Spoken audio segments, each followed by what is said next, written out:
پھینک چکا تھا۔ وہ پاگل لڑکی بلکتی تڑپتی اسے اچھی لگنی چاہیے تھی، مگر پھر وجود بے چینیوں بے قراری کا شکار کیوں تھا؟ کیوں دل اس کا درد سمیٹنے پر آمادہ ہو رہا تھا؟ سب کچھ جاننے کے باوجود یہ کون سا احساس سکندر شاہانی میں پنپنے لگا تھا؟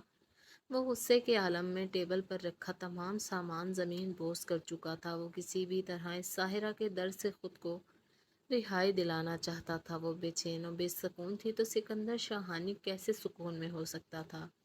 مگر وہ انا کا مارا کہاں یہ سب دیکھ پا رہا تھا؟ اسے تو اپنے بدلے کا جنون تھا جسے ہر حال میں پورا کرنا تھا۔ سکندر اپنی کبٹ کی طرف بڑھتا، اپنی ہمیشہ کی ساتھ ایک بوتل نکالتا منہ کو لگا گیا۔ 18 سال کی عمر میں اس نے پہلی بار اس بد ذائقہ مشروب کو اپنی رگوں میں انڈیلا تھا اور آج تک وہی اس کی ساتھی تھی۔ سکندر شاہانی کے ساتھ ہوئے بھیانک حادثے نے اس کی معصومیت وقت سے پہلے چھین لی تھی۔ وہ چاہ کر بھی ان حیوانوں کو معاف نہیں کر سکتا تھا جن لوگوں نے اس کا ہنستا بستا گھرانہ برباد کیا۔ شہرینہ الماس، تمہیں اپنے باپ سے کی گئی محبت کا قرض چکانا ہوگا۔